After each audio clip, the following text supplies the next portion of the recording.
નમસ્કાર મિત્રો, જય શ્રી રામ. અમારા નવા વિડીયોમાં તમારું સ્વાગત છે. મિત્રો, અમે આજે તમને અયોધ્યા નગરીનો ઇતિહાસ કહેવાના છીએ, તો વિડીયોને અંત સુધી જરૂરથી સાંભળજો. ઇતિહાસકારોના મતે કૌશલ પ્રદેશની પ્રાચીન રાજધાની અવધ બૌદ્ધ કાળમાં અયોધ્યા અને સાકેત તરીકે ઓળખાતી હતી.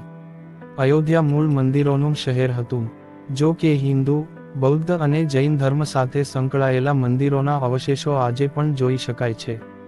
જૈન ધર્મ અનુસાર અહીં આદિનાથ સહિત 5 તીર્થંકરોનો જન્મ થયો હતો. બૌદ્ધ ધર્મ અનુસાર ભગવાન બુદ્ધએ અહીં કેટલાક મહિનાઓ માટે રોકાણ કર્યું હતું.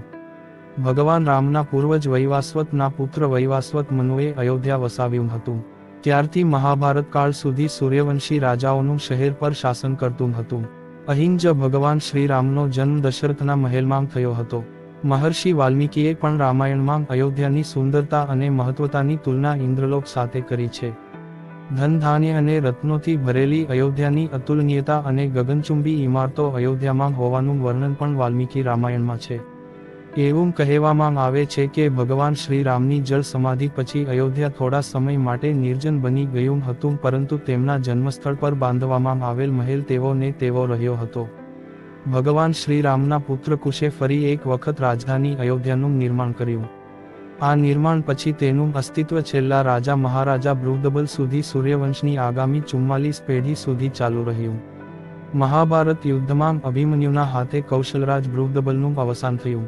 મહાભારતના યુદ્ધ પછી અયોધ્યા નિર્જન બન્યું, પરંતુ શ્રીરામના જન્મસ્થળનું અસ્તિત્વ ભૂંસાયું નહીં.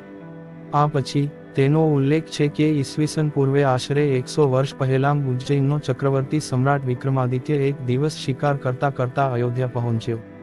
થાકને લીધે તેમણે અયોધ્યામાં સરયુ નદીના કાંઠે કેરીના ઝાડ નીચે પોતાની સેના સાથે આરામ કરવાનું નક્કી કર્યું. તે સમયે ત્યાં ગાઢ જંગલ હતું. અહીં પણ કોઈ વસ્તી નહોતી. મહારાજા વિક્રમાદિત્યએ આ ભૂમિમાં કેટલાક ચમત્કારો જોયા. પછી તેમણે શોધ શરૂ કરી અને નજીકના યોગીઓ અને સંતોની કૃપાથી તેમને ખબર પડી કે આ શ્રીરામની અવધ ભૂમિ છે. તે સંતોની સૂચનાથી સમ્રાટે અહીં એક ભવ્ય મંદિર તેમજ કુવાઓ, ટાંકી, મહેલો વગેરે બનાવ્યા. કહેવાય છે કે તેમણે શ્રીરામ જન્મભૂમિ ખાતે કાળા રંગના પથ્થરના 84 સ્તંભો પર એક વિશાળ મંદિર બનાવ્યું હતું. પાછળથી વિક્રમાદિત્યના રાજાઓએ સમય પર આ મંદિરની સંભાળ લીધી. તેમાંથી એક સુંગ વંશના પ્રથમ શાસક પુષ્યમિત્ર સુંગએ પણ મંદિરનો જીર્ણોદ્ધાર કરાવ્યો. પુષ્યમિત્રનો એક શિલાલેખ અયોધ્યા પાસેથી મેળવવામાં આવ્યો હતો, જેમાં તેમને ભગવાન શ્રીરામના સેનાપતિ કહેવામાં આવ્યા છે અને તેમના દ્વારા કરવામાં આવેલા 2 અશ્વમેધ યજ્ઞોનું વર્ણન છે. ત્યાંથી મળી આવેલા ઘણા શિલાલેખોથી મળેલી જાણકારી મુજબ ગુપ્ત રાજવંશ દ્વિતીયના સમય દરમિયાન અને ત્યારબાદ લાંબા સમય સુધી અયોધ્યા ગુપ્ત સામ્રાજ્યની રાજધાની હતી. ગુપ્ત મહાકવિ કાલિદાસે રઘુવંશમાં ઘણી વાર અયોધ્યાનો ઉલ્લેખ કર્યો છે. ઇતિહાસકારોના મતે અયોધ્યા પૂર્વે 600 માં એક મહત્વપૂર્ણ વેપાર કેન્દ્ર હતું. પૂર્વે 5મી સદી દરમિયાન આ સ્થળને આંતરરાષ્ટ્રીય માન્યતા મળી જ્યારે તે મુખ્ય બૌદ્ધ કેન્દ્રમાં વિકસિત થઈ. ત્યારે તેનું નામ સાકેત હતું. એવું કહેવામાં આવે છે કે ચીની સાધુ ફાહીએ અહીં નોંધ્યું છે કે ઘણા બૌદ્ધ મઠોનો રેકોર્ડ રાખવામાં આવ્યો છે. ચીની પ્રવાસી જુઆનઝંગ 7મી સદીમાં અહીં આવ્યો હતો. તેમના કહેવા મુજબ અહીં 20 બૌદ્ધ મંદિરો અને 3000 સાધુઓ રહેતા હતા અને અહીં હિન્દુઓનું એક મોટું અને ભવ્ય મંદિર પણ હતું, જ્યાં દરરોજ હજારો લોકો મુલાકાત લેતા હતા. ત્યારબાદ 11મી સદીમાં કન્નૌજ રાજા જયચંદ આવ્યા તો તેમણે મંદિર પર સમ્રાટ વિક્રમાદિત્યનો પ્રશંસા શિલાલેખ કઢાવી અને તેનું નામ લખાવ્યું. પાણીપતના યુદ્ધ પછી જયચંદનો પણ અંત થયો. આ પછી ભારત પર આક્રમણકારોનો હુમલો વધ્યો. આક્રમણકારોએ કાશી, મથુરા તેમજ અયોધ્યાની લૂંટ ચલાવી હતી અને પૂજારીઓને મારીને મૂર્તિઓ તોડવાની પ્રક્રિયા ચાલુ રાખી હતી, પરંતુ 14મી સદી સુધી તેઓ અયોધ્યામાં રામ મંદિર તોડી શક્યા ન હતા. વિવિધ આક્રમણ પછી પણ શ્રીરામના જન્મસ્થળ પર બાંધવામાં આવેલું ભવ્ય મંદિર 14મી સદી સુધી બધી મુશ્કેલીઓથી બચી ગયું. એવું કહેવામાં આવે છે કે સિકંદર લોદીના શાસન દરમિયાન મંદિર અહીં હાજર હતું.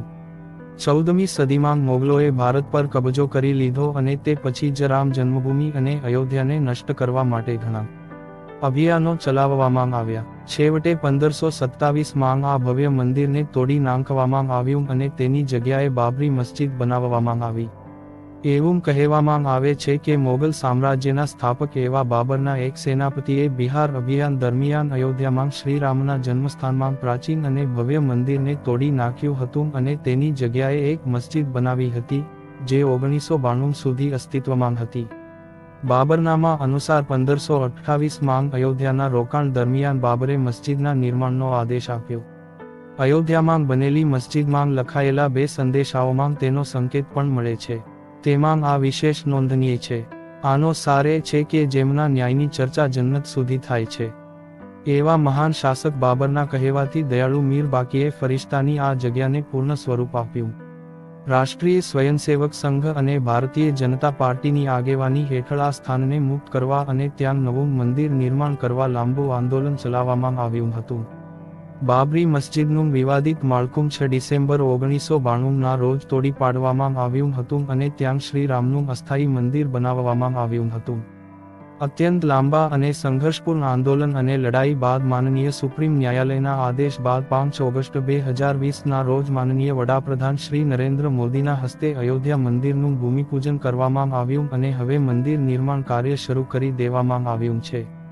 આવતી 22 જાન્યુઆરી 2024ના દિવસે અયોધ્યા નગરીમાં ભગવાન મર્યાદા પુરુષોત્તમ શ્રીરામમ મંદિરની પ્રાણ પ્રતિષ્ઠા છે, જ્યારે સમગ્ર ભારતમાં દિવાળી જેવો માહોલ છે. અહીં આપેલી તમામ માહિતી ઇન્ટરનેટના માધ્યમથી લેવામાં આવેલી છે, જેની અમે સંપૂર્ણપણે પુષ્ટિ કરતા નથી.